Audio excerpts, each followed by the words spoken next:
ಗಜಾನನಂ ಭೂತಗಣಾದಿಸೇವಿತಂ ಕಪಿತ್ಥಜಂಬೂಫಲಸಾರಭಕ್ಷಕಂ ಉಮಾಸುತಂ ಶೋಕವಿನಾಶಕಾರಕಂ ನಮಾಮಿ ವಿಘ್ನೇಶ್ವರಪಾದಪಂಕಜಂ ಯಾ ಕುಂದೇಂದು ತುಷಾರಹಾರಧವಲಾ ಯಾ ಶುಭ್ರವಸ್ತ್ರಾನ್ವಿತಾ ಯಾ ವೀಣಾವರದಂಡಮಂಡಿತಕರಾ ಯಾ ಶ್ವೇತಪದ್ಮಾಸನಾ ಯಾ ಬ್ರಹ್ಮಾಚ್ಯುತಶಂಕರಪ್ರಭೃತಿಭಿರ್ದೇವೈಃ ಸದಾ ವಂದಿತಾ ಸಾ ಮಾಂ ಪಾತು ಸರಸ್ವತೀ ಭಗವತಿ ನಿಶ್ಶೇಷಜಾಡ್ಯಾಪಃ.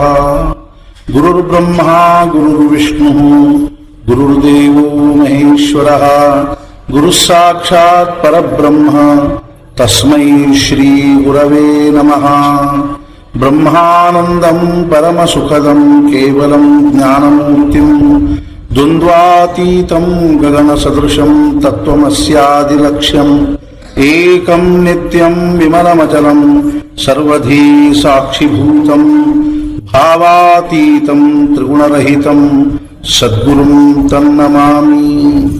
ಶ್ರೀರಾಮಚಂದ್ರ ಕೃಪಾಲು ಭಜಮನ ಹರಣ ಭವ ಭಯ ದಾರುಣಂ ನವ ಕಂಜಲೋಚನ ಕಂಜ ಮುಖಕರ ಕಂಜಪದ ಕಂಜಾರುಣಂ ಕಂದರ್ಪ ಅಗಣಿತ ಅಮಿತ ಛಬಿನ ನೀಲ ನೀರಜ ಸುಂದರಂ ಪಟಪೀತಮಾನಹು ತಡಿತ ರುಚಿಷು ನೌಮಿ ಜನಕ ಸುತಾವರಂ ಭಜ ದೀನ ಬಂಧು ದಿನೇಶ ದಾನ ದೈತ್ಯ ವಂಶ ನಿಕಂದನಂ ರಘುನಂದ ಆನಂದ ಕಂದ ಕೋಶ ಚಂದ ದಶರಥ ನಂದನಂ ಶಿರ ಮುಕುಟ ಕುಂಡಲ ತಿಲಕ ಚಾರು ಉದಾರ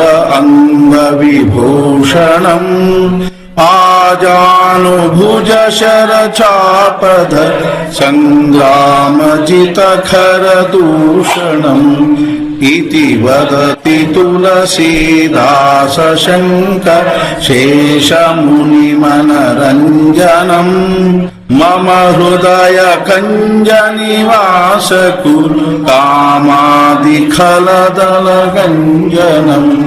ಶ್ರೀರಾಮಚಂದ್ರ ಕೃಪಾಲು ಭಜ ಹರಣ ಭವ ಭಯ ದಾರುಣಂ ನವ ಕಂಜಲೋಚನ ಕಂಜ ಮುಖ ಕಂಜ ಪದ ಕಂಜಾರುಣಂ ಅತುಲಿತ ಬಲಧಾಮಂ ಹೇಮಶೈಲಾಭದೇಹಂ ಧನುಜವನ ಕೃಶಾನಂ ಜ್ಞಾನಿನಾಮಗ್ರಗಣ್ಯಂ ಸಕಲ ಗುಣ ನಿಧಾನಂ ವಾನರಾಣಾಮಧೀಶಂ ರಘುಪತಿ ಪ್ರಿಯ ಭಕ್ತಂ ವಾತಜಾತಂ ನಮಾಮಿ.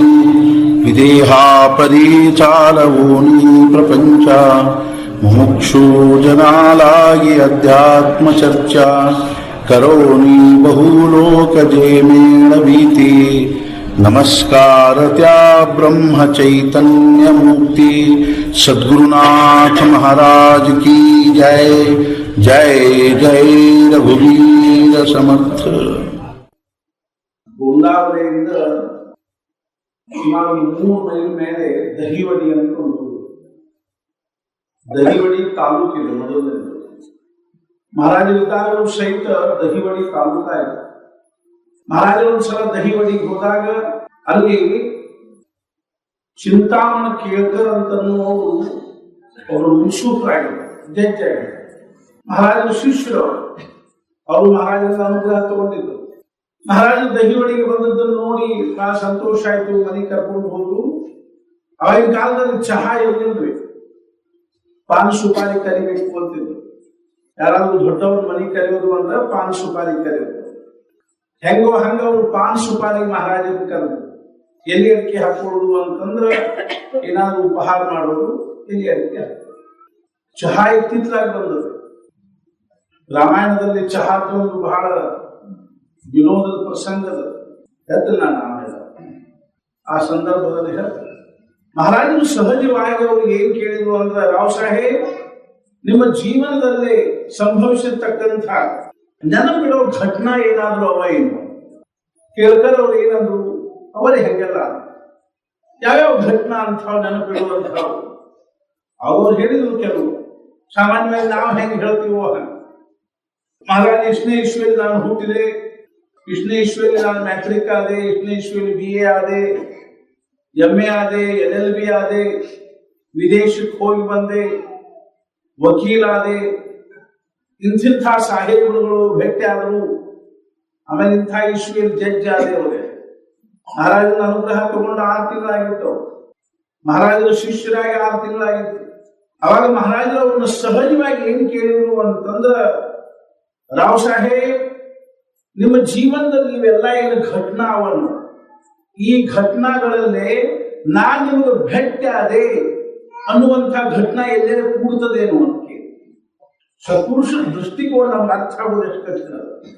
ಅವಾಗ ಅವ್ರಿಗೆ ಒಮ್ಮೆಲೆ ಯದಿ ಧಸ್ ಅಂತರು, ಅವ್ರು ಎನಿಸ್ತು, ಅರೆ ನಾ ತಪ್ಪು ಮಾಡಿದೆ ಅಂತ. ಅವಾಗ ಅವ್ರು ಹೇಳಿದ್ರು, ಮಹಾರಾಜ್ माझी चूक झाली, ನಾ ತಪ್ಪಿದೆ.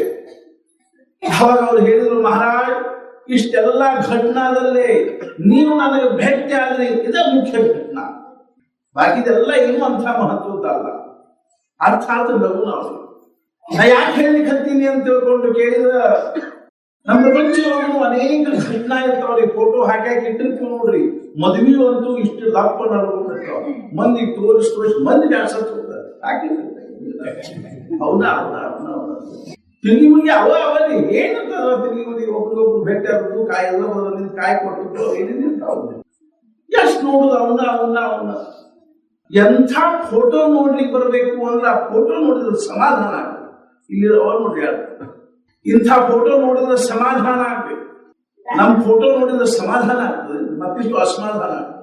ಅರ್ಥಾತ್ ಏನು ಅಂತಂದ್ರೆ, ನಮ್ಮ ಜೀವನದೊಳಗೆ ಚಿರಸ್ಮರಣೀಯವಾಗಿರ್ತಕ್ಕಂತಹ ಘಟನಾ ಏನಾದ್ರೂ ಇದ್ದದ್ದಾಗಿದ್ರೆ, ಭಾಗ್ಯದಿಂದ ಪ್ರಾಪ್ತವಾದದ್ದಾಗಿದ್ರೆ ಏನು ಅಂತ ತಿಳ್ಕೊಂಡು ಕೇಳಿದ್ರೆ, ಯಾವಾಗಲೂ ಸತ್ಪುರುಷರ ಪಾದದಡಿಯಲ್ಲಿ ಕೂತ್ಕೊಂಡು ಅವರು ಅಮೃತ ತುಲ್ಯವಾಗಿರ್ತಕ್ಕಂತಹ ಒಂದು ಶಬ್ದಗಳನ್ನು ಕೇಳುವಂತಹದ್ದು ಮತ್ತು ಅವ್ರದ್ದು ಏನಾದ್ರೂ ಒಂದು ಸ್ವಲ್ಪ ಸೇವಾ ಮಾಡ್ತಕ್ಕಂಥದ್ದು ಏನಾದ್ರು ಪ್ರಸಂಗ ಒದಗಿ ಬಂದಿದ್ರೆ ಜೀವನದಾಗ ಅದು ಖರೆ ಭಾಗ್ಯ. ನಮಗೆ ಸಂತೋಷ ಆಗ್ತದೆ. ಎಷ್ಟೋ ಜನ ಭಕ್ತರು ಸತ್ಪುರುಷರ ಸೇವಾ ಮಾಡಿದವರಿದ್ದಾರೆ, ವಾಸುದೇವ ಸ್ವಾಮಿಗಳ ಸೇವಾ ಮಾಡಿದವರಿದ್ದಾರೆ. ಅವರು ಅವರ ದಿವ್ಯವಾಗಿರ್ತಕ್ಕಂಥ ಉಪದೇಶವನ್ನು ಶ್ರವಣ ಮಾಡಿರ್ತಕ್ಕಂಥವ್ರಿದ್ದಾರೆ. ನಮಗೆ ಅಭಿಮಾನ ಅನಿಸ್ತದ, ಪ್ರೇಮ ಅನಿಸ್ತದೆ. ನಾನು ಜೀವನದಲ್ಲಿ ಅದು ಒಂದೇ ಒಂದು ಧ್ಯೇಯ ಇಟ್ಟುಕೊಂಡು 10,000 ಮೈಲ್ ಅಡ್ಡಾಡಿ ಭಾರತ ತುಂಬ ಯಾವ ಉದ್ದೇಶವಿಲ್ಲ, ಮತ್ತೊಂದು ಅದ್ರ ಹಿಂದೆ ಸತ್ಪುರುಷರ ಭೇಟಿ ಆಗಬೇಕು, ಅವ್ರ ಹತ್ರ ಕೂತ್ಕೊಂಡು ಅವರ ಮಾತುಗಳನ್ನು ಕೇಳಬೇಕು ಅನ್ನುವಂಥ ಒಂದೇ ಒಂದು ಭಾವನಾದಿಂದ 68ನೇ ಇಸ್ವಿಯಿಂದ 84ನೇ ಇವತ್ತಿನ ತನಕ ಅರ್ಥಾತ್ ಸಂಕಲ್ಪ ಮಾಡಿ ಕೂಡು ತನಕ ನಾನೇನಾದ್ರೂ ಸಂಚಾರ ಮಾಡಿದ್ರೆ ಕೇವಲ ಸತ್ಪುರುಷರ ಸಹವಾಸ ಸಲುವಾಗಿ. ಮಹಾರಾಜನ ಕೃಪಾ ನಮ್ಮ ಮೇಲೆ ನಿಜವಾಗಿ ಏನು ಅಂತ ತಿಳ್ಕೊಂಡು ಕೇಳಿದ್ರೆ, ಬಾಕಿವೆಲ್ಲ ಪ್ರಪಂಚದೊಳಗೆ ಏನಂದ್ರೆ ಸಿಗ್ತಾವೆ, ಆದ್ರೆ ಭಗವಂತನ ಕೃಪಾ ಇದ್ರೆ ಮಾತ್ರ ಏನ್ ಸಿಗ್ತದ ಅಂತ ತಿಳ್ಕೊಂಡು ಕೇಳಿದ್ರೆ, ಬಿನು ಹರಿ ಕೃಪಾ ಮಿಲಹಿ ನಹಿ ಸಂತ. ಸತ್ಪುರುಷರು ಭೇಟಿ ಆಗೋದು ಬಹಳ ಕಠಿಣ. ಮಹಾರಾಜ ಹೇಳಿದ್ರು, ಆದಿ ಸಂತ ಭೇಟನೆ ಕಠಿಣ, ಸತ್ಪುರುಷರು ಭೇಟಿ ಆಗೋದ ಕಠಿಣ. ಅದ್ರ ಹಿಂದೆ ಬಹಳ ದೊಡ್ಡ ಈಶ್ವರಿ ಯೋಜನಾ ಇದ್ರೆ ಮಾತ್ರ ಶಕ್ಯದ. ಯಾವ ಭಕ್ತರಿಗೆ, ಯಾವ ಸಾಧಕರಿಗೆ, ಯಾವ ಸತ್ಪುರುಷರು ಭೇಟಿ ಆಗಬೇಕು, ಅವರಿಂದ ಅವರಿಗೆ ಮಾರ್ಗದರ್ಶನ ಆಗಬೇಕು ಅನ್ನುವಂಥದ್ದು ಏನದನೋ ಈಶ್ವರಿ ಯೋಜನಾ ಇದೆ. ಒಂದು ಉದಾಹರಣೆ ಹೇಳ್ತೀನಿ. ಹೆಂಗ ಒಬ್ರು ಪುಂಜಾತಿ ಅಂತ ತಿಳ್ಕೊಂಡು ಒಬ್ರು ಸತ್ಪುರುಷರಾಗಿರ್ಬೋದು. ನಾನು ಅವ್ರನ್ನ ಲೋಂಢಾದಲ್ಲಿ ಅವ್ರ ದರ್ಶನ ಮಾಡಿದ್ದೆ. ಅವ್ರ ಜೊತೆಗೆ ಒಂದು 5-6 ದಿವಸ ಇದ್ದೆ. ಮುಂಚೆ ಅವ್ರೊಂದೆರಡು ಅನುಭವ ಹೇಳ್ತೀನಿ. ಹೆಂಗೆ ಲೋಂಢಾದಲ್ಲಿ ನಾನು ಅವ್ರನ್ನ ಭೇಟಿ ಆಗಲಿಕ್ಕೆ ಹೋಗಿ, ಅವಾಗ ಏನಾಗಿತ್ತು ಅಂದ್ರೆ, ಮೊದಲನೇ ವರ್ಷದಿಂದ ನಾನು ಬಂದಿದ್ದೆ 84ನೇ ಇಸ್ವಿಯಲ್ಲೇ ಗುರುಪೌರ್ಣಿಮಾ ದಿವಸ ನನಗೊಂದು ಪತ್ರ ಬಂತು ಲೋಂಢಾದಿಂದ. ಅಲ್ಲ, ಟೆಲಿಗ್ರಾಮ್ ಬಂತು, ಪುಂಜಾಜಿ ಅರೈವ್ ಸ್ಟಾರ್ಟ್ ಇಮಿಡಿಯೇಟ್ಲಿ ಅಂತ. ನಾನು ಲೋಂಢಾದಲ್ಲಿ ಇದ್ದಾಗ ತಿಂಗಳಗಟ್ಟಲೆ ಇದ್ದು ನಾನು ಲೋಂಢಾದಲ್ಲಿ ಡಾಕ್ಟರ್ ಬಾಕ್ರೆ ಅಂತ ತಿಳ್ಕೊಂಡಿದ್ದಾರೆ, ಉತ್ತಮ ಸಾಧಕರು, ಅವ್ರ ಮನೆಯಿಂದ ಇರ್ತಾ ಇದ್ರು. ಅವ್ರ ಗುರುಗಳು ಅವರು ಪುಂಜಾಜಿ ಅಂತ. ಮಿಲಿಟರಿ ಒಳಗೆ ನೌಕರಿ ಮಾಡಿ ರಿಟೈರ್ಡ್ ಆಗಿ ರಮಣ ಮಹರ್ಷಿಗಳ ಶಿಷ್ಯರಾಗಿ ಬಹಳ ದೊಡ್ಡ ಒಂದು ಅವಸ್ಥಾಕ್ಕೆ ಮುಟ್ಟಿದವರಾಗಿತ್ತು. ನಾನು ಬಾಕ್ರೆ ಡಾಕ್ಟರ್ ಹೇಳಿಟ್ಟಿದ್ದೆ, ಮುಂಜಾನೆ ಅವರು ಬಂದು ನಾನು ತಿಳಿಸಲಿ, ನಾ ಬಂದು ಅವ್ರ ದರ್ಶನ ಮಾಡಿ. ಗುರುಪೂರ್ಣಿಮಾ ದಿವಸ 84ನೇ ಜುಲೈ ಆಗಸ್ಟ್ದಲ್ಲಿ ನನಗೆ ಟೆಲಿಗ್ರಾಮ್ ಬಂತು, ಮುಂಜಾನೆ ಅರೈವಲ್ ಸ್ಟಾರ್ಟ್ ಇಮಿಡಿಯೇಟ್. ಆ ಟೆಲಿಗ್ರಾಮ್ ಇಲ್ಲಿ ಬರುವುದಕ್ಕೆ ನಾನು ಅವತ್ತನ್ನ ಇಲ್ಲಿಂದ ಹಂಪಿ ಹೊಳೆಗೆ ಹೋಗಿ, ಅದಕ್ಕೆ ಇಲ್ಲಿಂದ ಹಂಪಿ ಹೊಳೆಗೆ ಅವರು ಕಾರ್ಡ್ ಬರೋದು, ಮುಂಜಾನೆ ಅವರು ಬಂದ ನಂತರ ನಿಮ್ಮ ಬರ್ಲಿಕ್ಕೆ ಹೇಳ್ಯಾರ. ಆ ಕಾರ್ಡ್ ಹಂಪಿ ಒಳಗೆ ಹೋಗುದಕ್ಕೆ ನಾ ಯಾದವಾಡಕ್ಕೆ ಹೋಗಿ, ಆ ಕಾರ್ಡ್ ಯಾದವಾಡ ಹಂಪಿ ಒಳಗಿಂದ ಯಾದವಾಡ ರಿಟರ್ನ್ ಮಾಡಿದ್ರು. ನನಗೆ ಯಾದವಾಡದಾಗ ಸಿಕ್ತ, ನನ್ನ ಜೊತೆ ಘನಶ್ಯಾಮ್ ಗಾಡಿಗಳ ನಾವು ಇದ್ರು. ಇಲ್ಲ ಬಂದಿರ್ತಾರ ನೋಡ್ರಿ ಯಾವಾಗ ಉದ್ದದ ಗಡ್ಡವರು ಕೆಂಪನವರು. ಆ ಕಾರ್ಡ್ ನೋಡಿದ ಕೂಡ ನಾನು ಇಬ್ರು ಆಗಿಂದಾಗ ಹೊರಟಿವಿ. ಒಂದು ಟ್ರಕ್ ಹಿಡ್ಕೊಂಡು ಬೆಳಗಾವ್ ಬಂದ್ವಿ, ಬೆಳಗಾವಿಂದ ಲೋಂಡಾಕ್ ಹೋದ್ವಿ. ಲೋಂಡಾಕ್ ಬಂದಾಗ 12-12:30 ಆಗಿತ್ತು. ಅವ್ರು ಖೋಲ್ಯಾಗ ಬಾಗ್ಲ ಹಾಕೊಂಡು ಕೂತು ಲೆಟರ್ ಬರ್ಲಿಕ್ಕೆ ಹತ್ತಿದ್ರು. ಒಂದೊಂದು 60 ತಾಸಿಗೆ ಹೊರಗೆ ಬಂದ್ರು, ನಮಸ್ಕಾರ ಮಾಡಿದ್ವಿ. ಅಕ್ಷರಶಃ ಅವ್ರು ಅವಾಗ ಅಂದಿರೋ ಮಾತು ಕೇಳಿ ನನ್ನ ಕಣ್ಣ ನೀರು. ಅವ್ರು ಹೇಳಿದ್ರು, ದತ್ತಾತ್ರೇಯ ಜಿ हम 4 दिन से तुम्हारी राह देख रहे थे, 4 ದಿವಸದಿಂದ ನಿಮ್ ದಾರಿ ನೋಡ್ಲಿಕ್ಕೆ ಹತ್ತಿದ್ವಿ. ನನ್ನ ಭಾಗ್ಯ ಅಲ್ಲೇ ಉಳ್ಕೊಂಡ್ವಿ 4-5 ದಿವಸ. ಅವಾಗ ಮಳೆಗಾಲಿತ್ತು, ಧೋ ಮಳೆ ಆಗ್ತಿರ್ಬೇಕು. ಲೋಂಡಾದಲ್ಲಿ ಅಡ್ಡಾಡೋ ಹವ್ಯಾಸ ಬಹಳ ಇರ್ತಿತ್ತು. ಪ್ರತಿ ದಿವಸ ಅವರು ಅಡ್ಡಾಡ್ಲಿಕ್ಕೆ ಹೋಗದೇ ಇರ್ತಿದ್ದಿಲ್ಲ, ಛತ್ರಿ ಇಳಿಸ್ಕೊಳ್ಳೋ ಅಭ್ಯಾಸ ಇದ್ದಿದ್ದಿಲ್ಲ ಅವರಿಗೆ. ನಾವು 3 ಮಂದಿ ಮಳೆ ಒಳಗಡೆ ಅಡ್ಡಾಡ್ಲಿಕ್ಕೆ ಹೋಗ್ತಿದ್ವಿ. ಧೋ ಮಳೆ ಒಳಗೆ ಎಲ್ಲೇ ನಿಂತ್ಕೊಂಡು ಏನಾದ್ರೂ ಸುದ್ದಿ ಹೇಳಲಿಕ್ಕೆ ಹತ್ತು 10 ನಿಮಿಷ 15 ನಿಮಿಷ ಧಾರಾಕಾರ ಮಳೆ ಒಳಗ ನಿಂತ್ಕೊಂಡು ಹೇಳ್ತಿರ್ಬೇಕು. ಒಂದು ಸಿಂಗ ಮಾತಾಡ್ಬೋದು, ಕೂತಾಗ ಒಂದು ಘಟನಾ ಹೇಳಿದ್ರು. ಹೆಂಗಿರ್ತಾವ ನೋಡ್ರಿ ಜೀವನದೊಳಗೆ, ಸಂತೋಷ ಜೀವನದೊಳಗಿನ ಘಟನಾ ಹೆಂಗಿರ್ತಾವ. ಶ್ರಾವಣ ಮಾಸದಲ್ಲಿ ಇವೆಲ್ಲ ಯಾಕೆ ಕಾರ್ಯಕ್ರಮ ನಾವು ಏರ್ಪಡಿಸ್ಕೊತಿರ್ತೀವಿ ಅಂದ್ರೆ ಇದು ಬಹಳ ಹಿಂದಿನಿಂದ ಬಂದದ್ದು. ಚಾತುರ್ಮಾಸ, ಶ್ರಾವಣ ಮಾಸ ಇದಕ್ಕೆ ಯಾಕೆ ಮಹತ್ವದ ಅಂತಂದ್ರೆ, ಇವಾಗ ಮಳೆಗಾಲ ಇರೋದ್ರಿಂದ ಹಿಂದಿನ ಕಾಲದಲ್ಲಿ ಸಾಧು ಸತ್ಪುರುಷರು ಸಂಚಾರ ಮಾಡಿಕೋತ ಇರ್ತಿದ್ರು. ಮಳೆಗಾಲದಲ್ಲಿ ಒತ್ತಟ್ಟಿಗೆ ಇರೋ ಒಂದು ಪದ್ಧತಿ ಇತ್ತು. ಮಳೆಗಾಲದಲ್ಲಿ ನದಿಗಳೆಲ್ಲ ತುಂಬ ಹರಿತಿರ್ಬೇಕು, ಎಲ್ಲಾ ಕಡೆಗೂ ರಾಗಿ ರೊಜ್ಜು ಆಗಿರ್ಬೇಕು. ಆದ್ರಿಂದ ಸಾಧು ಸತ್ಪುರುಷರು ಏನ್ ಮಾಡ್ತಿದ್ರು ಅಂದ್ರೆ, ಎಲ್ಲಾರು ಒಂದು ಊರಾಗಿ ಇರ್ತಿದ್ರು 3 ತಿಂಗಳು 4 ತಿಂಗಳು. ಅವಾಗ ಊರಾಗಿನ ಭಕ್ತರೆಲ್ಲರೂ ಸೇರಿ ಅವರಿಗೆ ತಮ್ಮ ಊರಾಗ ಅವ್ರನ್ನ ಇಟ್ಕೊಂಡು ಅವ್ರನ್ನೆಲ್ಲ ಸೇವಾ ಮಾಡಿ ಅವರಿಂದ ಸತ್ಸಂಗ ಮಾಡ್ತಕ್ಕಂತಹ ಪದ್ಧತಿ. ಆದ್ರಿಂದ ಶ್ರಾವಣ ಮಾಸದಲ್ಲಿ ಅಥವಾ ಈ ಚಾತುರ್ಮಾಸದಲ್ಲಿ ಸತ್ಸಂಗ ಎಲ್ಲ ಮಾಡ್ತಕ್ಕಂಥ ಹೆಂಗೋ ಹಂಗ ಅವರು ಸಹಿತ ನಮಗೆ ಅನಾಯಾಸ ಸಿಕ್ಕ್ರ. ಒಂದು ದಿವಸ ಹಿಂಗ ಕೂತ್ಕೊಂಡಿದ್ವಿ, ಸಹಜ ಮಾತಾಡ್ಕೋತ ಹೇಳಿದ್ರು. ಅವ್ರು ಮದ್ರಾಸಿನಲ್ಲಿ ನೌಕರಿ ಮಾಡ್ತಾ ಇದ್ದಾಗ ರಿಟೈರ್ಡ್ ಆಗ್ಬೇಕು, ಮತ್ತೆ ನೌಕರಿ ಮಾಡ್ಲಿಕ್ಕೆ ರಮಣ ಮಹರ್ಷಿಗಳದ್ದು ಹೆಂಗ್ ಭೇಟಿ ಅಂತ ಹೇಳ್ತಾರಂತ. ನೌಕರಿ ಮಾಡ್ತಾ ಇರುವಾಗ 10 ಆಫೀಸಿಗೆ ಹೋಗ್ಬೇಕು. ಆಗ ಅವ್ರು 2 ಎದ್ದು ಸ್ನಾನ ಮಾಡಿ ಬರೋಬ್ಬರಿ 3 ಗಂಟೆಗೆ ತಮ್ಮ ದೇವ್ರ ಮನೆಯಾಗ ಹೋಗ್ತೀವಿ. 3 ಗಂಟೆಗೆ ಜಪ ಮಾಡಿಕೋತ ಕೂತರು ಅಂದ್ರ 9 ಗಂಟೆಗೆ ಹೊರಗೆ ಬರ್ಬೇಕು. 9:30 ಹೊರಗೆ ಬಂದು ತಾಟಿನ ಮೇಲೆ ಕೂಡ್ಬೇಕು, ಊಟಕ್ಕೆ ಕೂಡ್ಬೇಕು, ಊಟ ಮಾಡ್ಬೇಕು, ಆಫೀಸ್ಗೆ ಹೋಗ್ಬೇಕು.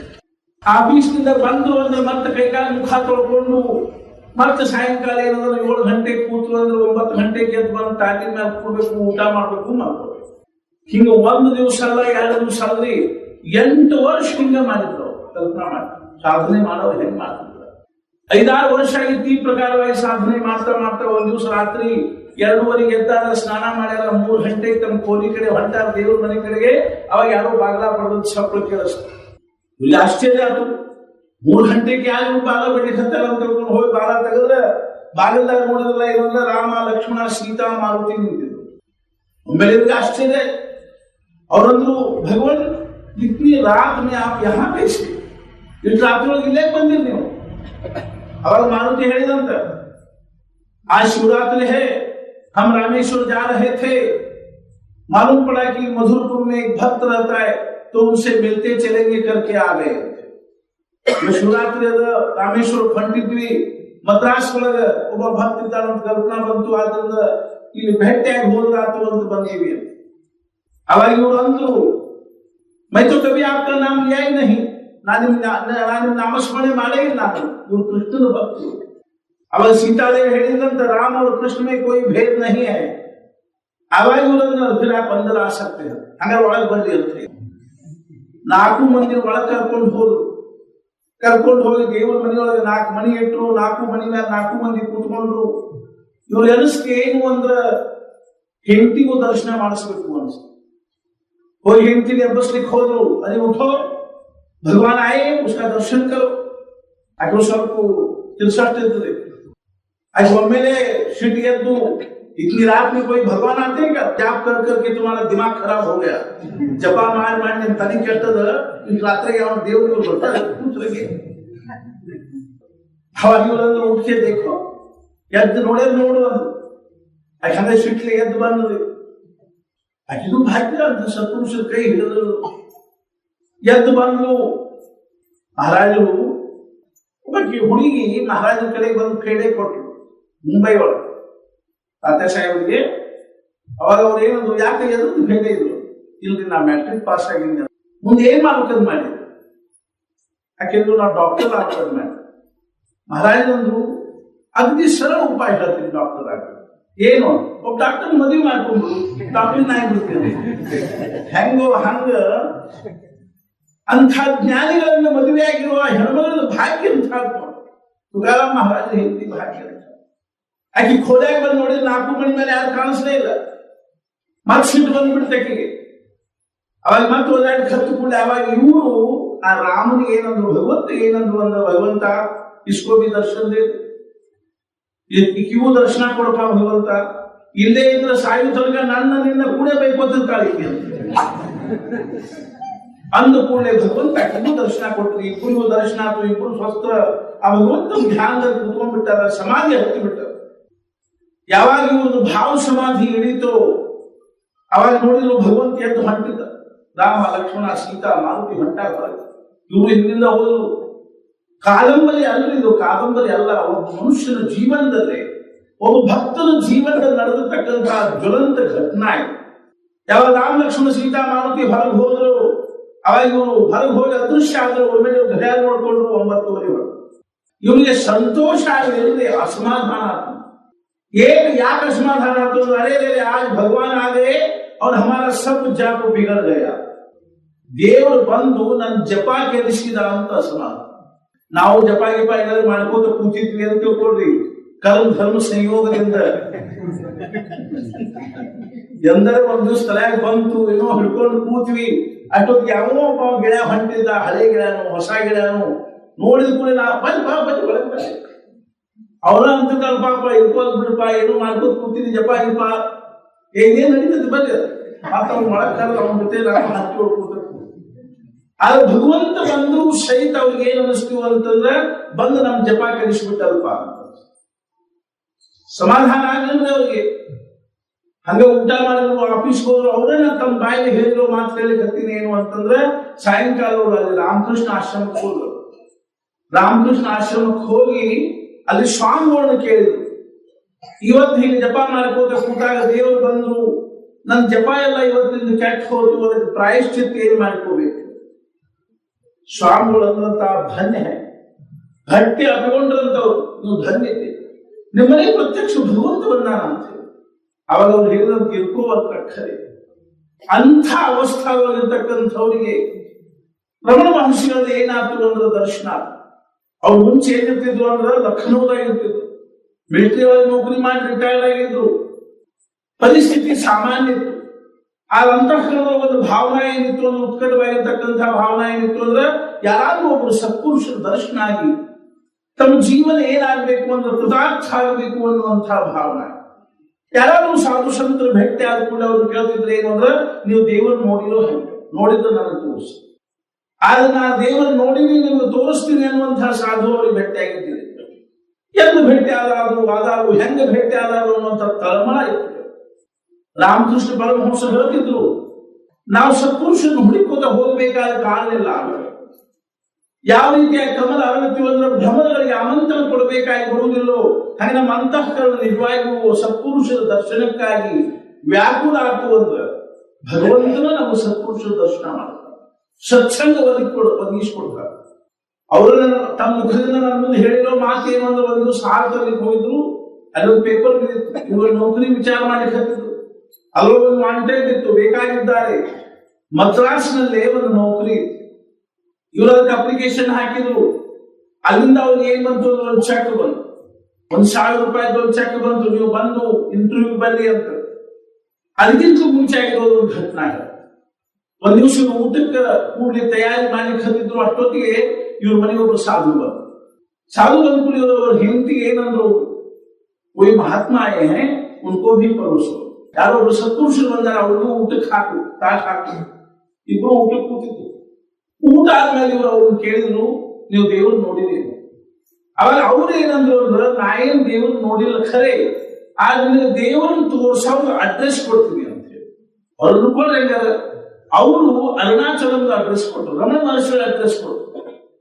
ಇವ್ರು ವಿಚಾರ ಮಾಡಿದ್ರಲ್ಲ, ಇನ್ನು ಮದ್ರಾಸದ ಹತ್ರ ಅರುಣಾಚಲಮು ನನಗೆ ಹೆಂಗ್ ಹೋಗ್ಲಿಕ್ಕೆ ಆಗ್ತದ, ಅಷ್ಟ ನನ್ನ ಕಡೆ ದುಡ್ಡಿಲ್ಲ ಅಂತ ತಿಳ್ಕೊಂಡು ವಿಚಾರ ಮಾಡುವಾಗ ಒನ್ ಟೆನ್ಷನ್ ಚೆಕ್ ಬಂತ. ಅವ್ರಿಗೆ ಬಹಳ ಸಂತೋಷ ಆಯ್ತು.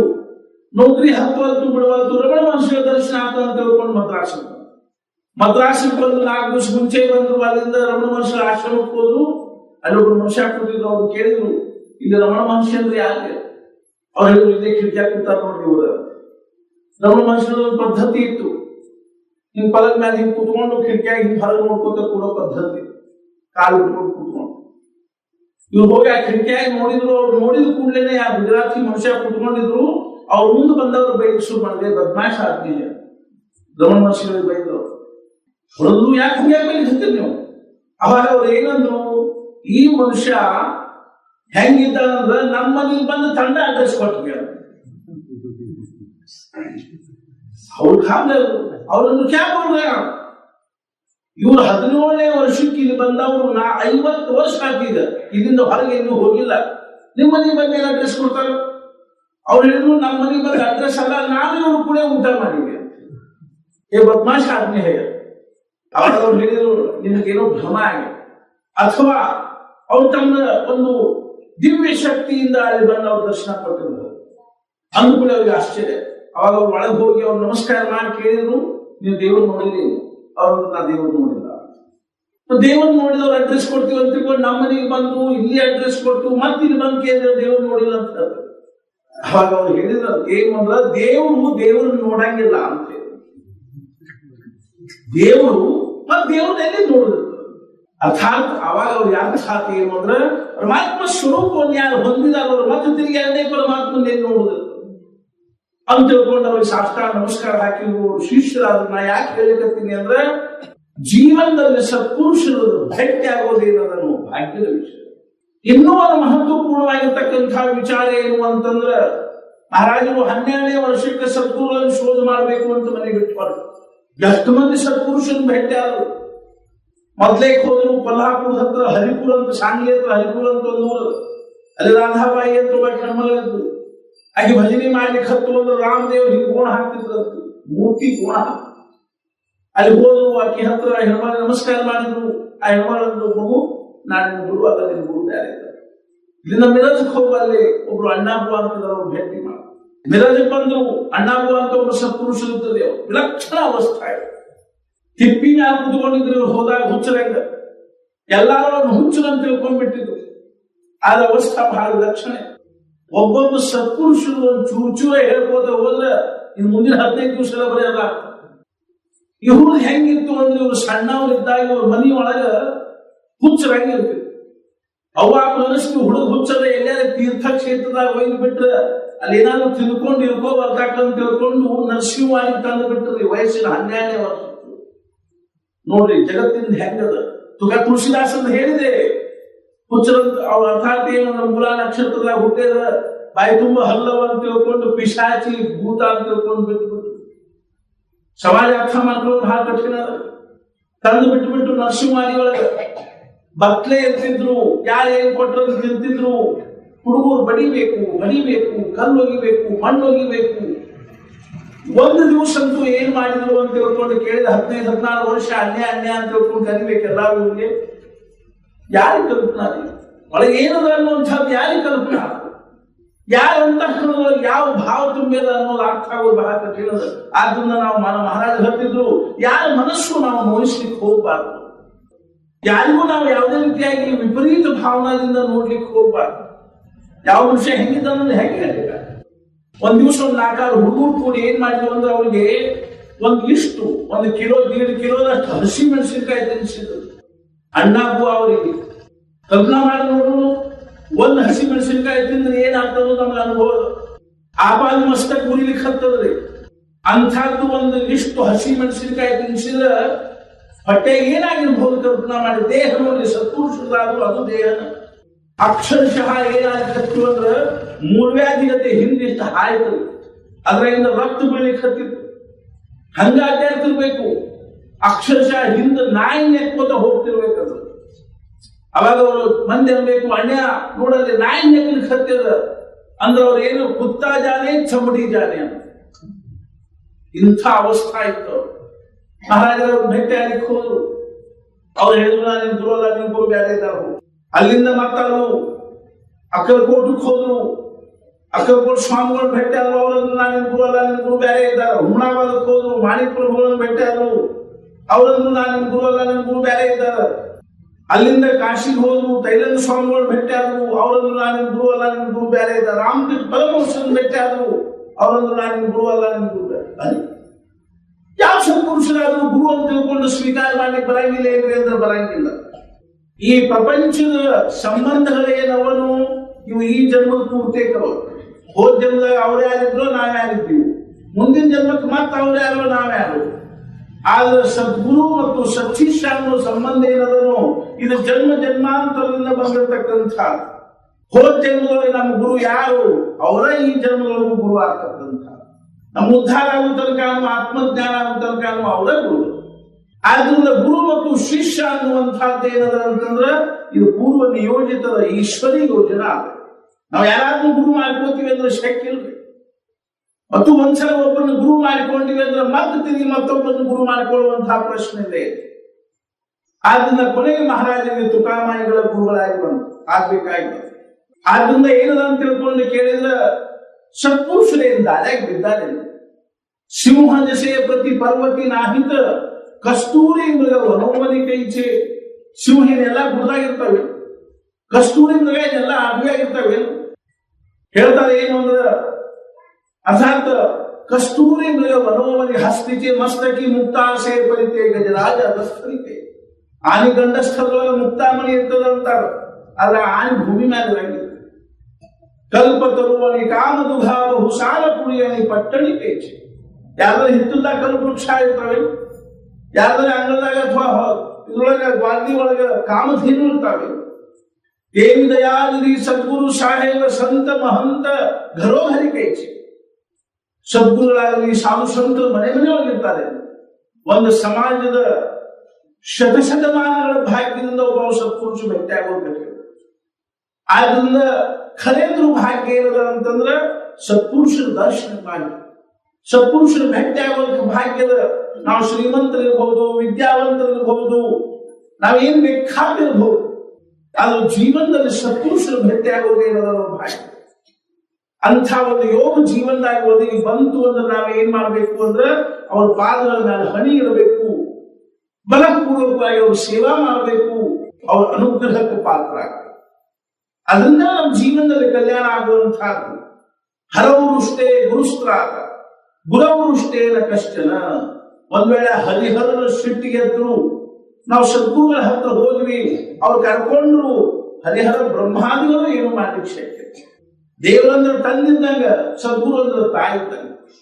ಅಪ್ಪ ಸಿಟ್ಟಿಗೆದ್ದ ಅಂದ್ರೆ ಮಕ್ಕಳು ಅವ್ವನ ಕಡೆಗೆ ಹೋಗ್ತಾವ. ಅವಾಗ ಅವ್ವ ಅಂತ ಸಾಕು ಹೋಗುದು, ಯಾಕೆ ಸುಮ್ಮನೆ ಅಪ್ಪ ಸುಮ್ಮನೆ ಹೋಗ್ತದ. ಅವನ ಹತ್ರ ಹೋದು ಮಕ್ಕಳು ಅಂದ್ರೆ ಸುರಕ್ಷಿತ. ಅವನು ಸಿಟ್ಟಿಗೆದ್ದು ಬಿಟ್ರೆ ಯಾರ ಕಡೆ ಹೋಗ್ಬೇಕು? ಹೆಂಗೋ ಹಂಗೇನಂದ್ರೆ ಭಗವಂತ ಸಿಟ್ಟಿಗೆದ್ರು ಹರವರುಷ್ಟೇ ಗುರುಸ್ತ್ರಾತ ಗುರವರುಷ್ಟೇನ ಕಷ್ಟ. ಗುರು ಒಂದ್ ವೇಳೆ ಸಿಟ್ಟಿಗೆದ್ದ ಅಂತಂದ್ರೆ ನಮ್ಮನ್ನು ಯಾರ್ಯಾರು ಸಂರಕ್ಷಣೆ ಮಾಡಲಿಕ್ಕೆ. ತಸ್ಮಾತ್ ಸರ್ವ ಪ್ರಯತ್ನೇನ ಗುರು ಕೋಪನ್ನ ಕಾಲೇ.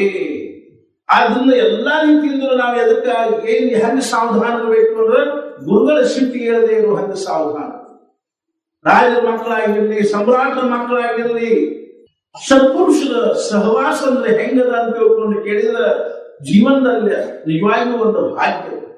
ರಾಮ ಲಕ್ಷ್ಮಣರಿಬ್ರು ತಮ್ಮ ಅರ್ಥಾತ್ ವಿಶ್ವಾಮಿತ್ರರ ಸೇವೆಯನ್ನು ಹೆಂಗ ಮಾಡ್ತಾ ಇದ್ದಾರೆ ಅಂತಂದ್ರೆ ತಾವೊಬ್ಬ ಸಮ್ರಾಟನ ಮಕ್ಕಳು ಅನ್ನುವಂತಹದ್ದನ್ನು ಸಂಪೂರ್ಣವಾಗಿ ಮರೆತು ಅತ್ಯಂತ ಕಾಯ ವಾಚ ಮನಸ ವಿಶ್ವಾಮಿತ್ರರ ಸೇವೆಯನ್ನು ಮಾಡ್ತಾರೆ. ಯಜ್ಞ ಸಂಪನ್ನ ಆಯಿತು. ನಿಜವಾಗಿಯೂ ಹೇಳಬೇಕು ಅಂದ್ರೆ ರಾಮನಿಗೆ ಅಯೋಧ್ಯಾದೊಳಗೆ ಅರಮನೆಯೊಳಗೆ ಯಾವ ಸಮಾಧಾನ ಇದ್ದಿದ್ದಿಲ್ಲೋ ಆ ಸಮಾಧಾನ ವಿಶ್ವಾಮಿತ್ರರು ತಪೋವನದಲ್ಲಿ. ಖರೇದು ಹಂಗ.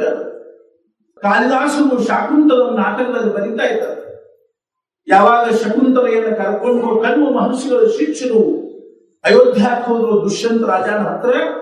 ಆ ಅಯೋಧ್ಯಗಳು ಹೋದ ಕೂಡಲೇ ತಮ್ಮ ಅನುಭವ ಬರಿತಾ ಇದ್ದಾರೆ. ಏನು ಅಂದ್ರ, ಯಾವ ರೀತಿಯಾಗಿ ಒಂದು ಮೃಗ, ಹಣ್ಣು, ಜಿಂಕೆ, ಸುತ್ತಲೂ ಧಗಧಗಧಗ ಉಳಿತಕ್ಕಂಥ ಒಂದು ಉರಿಯ ಮಧ್ಯದೊಳಗೆ ಸಿಕ್ಕಾಗ ಹೆಂಗದ್ರ ಮನಸ್ಥಿತಿ ಆಗ್ತದನು, ಹಂಗ ನಾವು ಅಯೋಧ್ಯದೊಳಗೆ ಪ್ರವೇಶ ಮಾಡಿದ ಕೂಡಲೇ, ಆ ನಗರದೊಳಗೆ ಪ್ರವೇಶ ಮಾಡಿದ ಕೂಡಲೇ ನಮ್ಗೆ ಹಂಗ ಅನುಭವ ಆಗ್ತದೆ.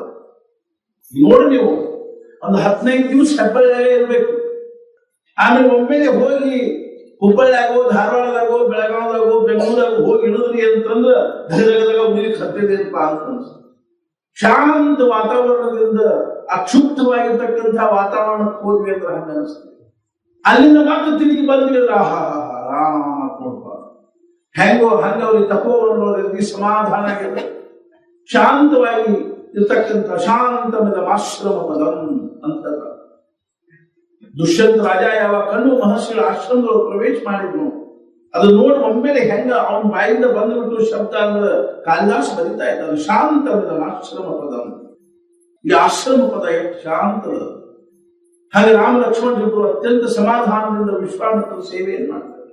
ಒಂದು ಯಜ್ಞವನ್ನು ಮುಗಿಸಿ ವಿಶ್ವಾಮಿತ್ರರು ಸ್ವಸ್ಥರಾಗೋದ್ರೊಳಗೆ ಇನ್ನೊಂದು ಯಜ್ಞದ ಆಮಂತ್ರಣವಂತೆ ಒಂದು ಧನುಷ್ ಯಜ್ಞ.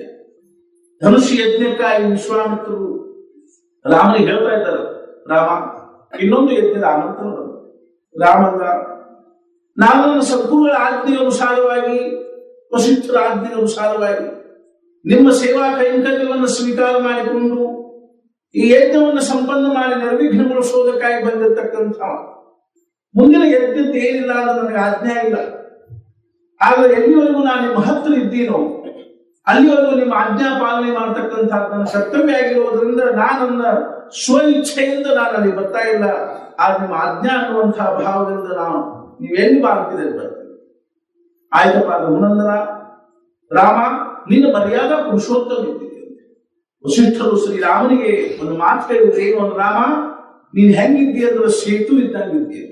ಸೇತು ಅಂದ್ರೆ ಏನು ಅಂದ್ರೆ ಬ್ರಿಡ್ಜ್ ನೋಡ್ರಿ, ಕೂಡು ಏನ್ ಮಾಡ್ತದಂದ್ರೆ ಎರಡು ಅತೀತಗಳನ್ನು ಜೋಡಿಸ್ತದ, ಎರಡು ದಂಡೆಗಳನ್ನು ಜೋಡಿಸ್ತಕ್ಕಂಥ ಕಾರ್ಯವನ್ನು ಮಾಡ್ತದ ಸೇತು. ಹೆಂಗೋ ಹಂಗ ರಾಮ ತನ್ನ ಆಯುಷ್ಯ ತುಂಬಾ ಎರಡು ಅತೀತಗಳನ್ನು ಜೋಡಿಸಿದ್ದನ್ನು ನಾವು ನೋಡ್ತೀವಿ ರಾಮಾಯಣದಲ್ಲಿ. ಬಹಳ ಮಹತ್ವದ ವಿಷಯ ಅದು. ನಮ್ಮ ಜೀವನದಲ್ಲಿ ನಮ್ಮ ಅತೀತಗಳನ್ನು ಜೋಡಿಸ್ಲಿಕ್ಕೆ ಬರ್ಬೇಕು. ನಮ್ದು ಏನಾಗಿರ್ಬೇಕು ಅಂದ್ರೆ ಕನ್ಸ್ಟ್ರಕ್ಟಿವ್ ಮೆಂಟ್ಯಾಲಿಟಿ ಆಗ್ಬೇಕೆ ಹೊರತು ಡಿಸ್ಟ್ರಕ್ಟಿವ್ ಮೆಂಟ್ಯಾಲಿಟಿ ಆಗ್ಬೇಕು.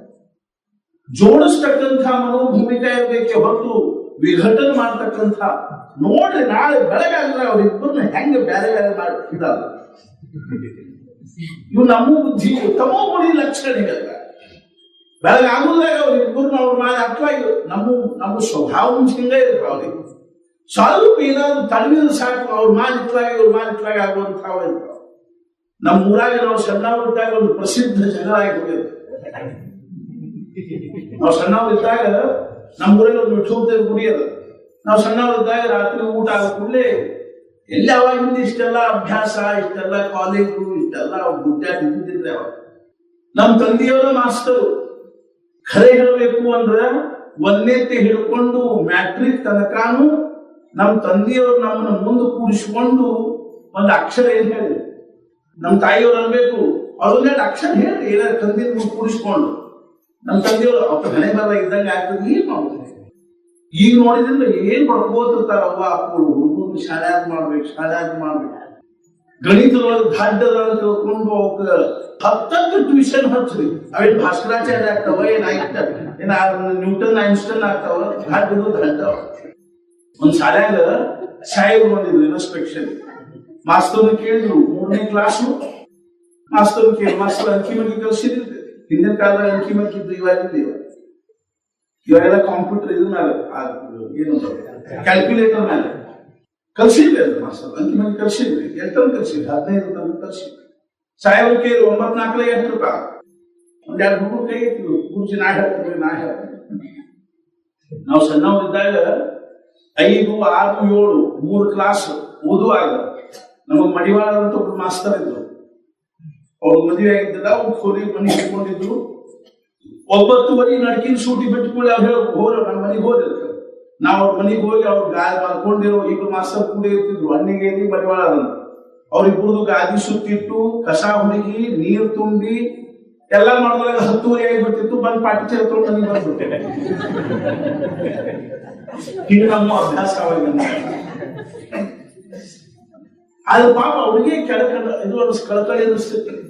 ನಾವೇನಾದ್ರ ಬಗ್ಗೆ ಬಿಟ್ಟು ಅಂತಿದ್ದಿಲ್ಲ, ಅದನ್ನ ಮನಪೂರ್ವಕವಾಗಿ ಸೇವಾ ಮಾಡ್ತೀವಿ. ಅವ್ರಿಗೆ ಕಳಕಳಿ ಅನಿಸ್ತಿತ್ತು. ಕೊನೆಗೆ ಅವ್ರು ಹೇಳಿದ್ರು, ನೋಡಪ್ಪ ರಾತ್ರಿ ನಮ್ಮ ಮನೆ ಮಾಡ್ಕೊಳಿಕ್ ಬರ್ರಿ ಬಂದು ಮತ್ತ ಅವ್ರ ಮನೆ ಮಾಡ್ಕೊಳಕ್ ಹೋಗ್ಬೇಕು. ಶಾಲೆಗೆ ಆದದನ್ನೆಲ್ಲ ಮನ್ಯಾಗ ಗುರುಗಳ ಸಂತುಷ್ಟ ಆದ್ರು ಅಂದ್ರೆ ಅವ್ರ ಅನುಗ್ರಹದಿಂದ ಬೇಕಾದ ಸಾಯಲ್ ಕೇಳಿದ್ರು. ಅಂಕಿ ಮಗಿ ಕಲ್ತಿರಿಲ್ಲ, ಅವ್ರು ಕಲ್ಸಿದ್ರೆ ಎಲ್ ತನಕ ಕಲ್ಸಿದ್ರು? 15 ತನಕ. ಕೇಳಲೇನು ಅವನು ಕೇಳ್ದಂತೆ 9-4 ಎಷ್ಟು ರೂಪಾಯಿ ಅಂತ ಕೇಳಿ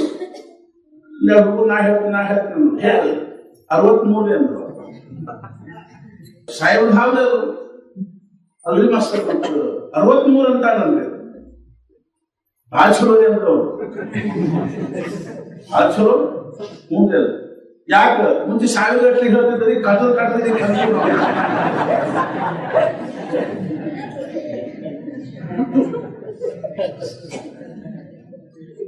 ಗುರು ಶುಶ್ರೂಷೆಯ ವಿದ್ಯಾ. ಗುರುಗಳ ಸೇವಾ ಮಾಡೋದ್ರಿಂದ ವಿದ್ಯಾ ಅನ್ನುವಂಥದ್ದು ಬರ್ತದೆ ಹೊರತು ನಾವು ಅಭ್ಯಾಸ ಮಾಡಿ ಶಾಲೆಯಾಗ್ತೀವಿ ಅಂತ ತಿಳ್ಕೊಂಡಿದ್ದು ತಪ್ಪು ಕಲ್ಪನೆ. ಶಾಲೆಯಾಗಬಹುದು, ವಿದ್ಯಾವಂತರಾಗಬಹುದು, ಖರೆ ಬುದ್ಧಿವಂತರಾಗ್ತೀವೋ ಇಲ್ಲೋ ಹೇಳಿಕ್ ಬರ. ನಮ್ಮಲ್ಲಿ ಯಾವ ಒಂದು ಉತ್ತಮವಾಗಿರ್ತಕ್ಕಂತಹ ಲಕ್ಷಣಗಳು ಬೇಕೋ ಲಕ್ಷಣಗಳು ಬರ್ತಾವೋ ಇಲ್ಲೋ ಹೇಳಿಕ್ ಬರ. ಅದು ಮಾತ್ರ ಯಾವಾಗ ಶಕ್ಯದ ಅಂತ ತಿಳ್ಕೊಂಡು ಕೇಳಿದ್ರೆ ಗುರುಗಳನ್ನ ನಾವು ಸೇವಾ ಮಾಡೋದ್ರಿಂದ ಶಕ್ಯ, ಸತ್ಪುರುಷರ ಸೇವಾ ಮಾಡೋದ್ರಿಂದ ಶಕ್ಯದ. ಅರ್ಥಾತ್ ಏನು ಅಂತ ತಿಳ್ಕೊಂಡು ಕೇಳಿದ್ರೆ ವಿಶ್ವಾಮಿತ್ರರು ರಾಮ ಲಕ್ಷ್ಮಣರಿಗೆ ಹೇಳ್ತಾ ಇದ್ದಾರೆ, ಹೋಗೋಣ ನಾವು ಮಿಥಿಲಾನಗರಕ್ಕೆ ಹೋಗೋಣ ಅಂದ ಕೂಡಲೇ ರಾಮ ಹೇಳಿದ, ತಮ್ಮ ಆಜ್ಞಾ ನಾನು ಅಕ್ಷರಶಃ ಪಾಲಿಸುತ್ತೆ. ನಮ್ಮಲ್ಲ ಮನೋಭೂಮಿಕಾ ಬೆಳಿಬೇಕು. ಇವತ್ತು ನಮ್ಮ ಮನೋಭೂಮಿಕಾ ಏನಾಗ್ಯಾವ ಅಂತ ತಿಳ್ಕೊಂಡು ಕೇಳಿದ್ರೆ ಸ್ವಚ್ಛಂದದ ಮನೋಭೂಮಿಕಾ ಅದ. ಮನಸ್ಸಿಗೆ ಹೆಂಗ್ ಬರ್ತದೆ ಹಂಗೆ ಮಾಡುವಂತಹ ಮನೋಭೂಮಿಕಾವನ್ನೇ ಹೊರತು ನಾವು ದೊಡ್ಡವರನ್ನ ಸೇವಿಸಬೇಕು.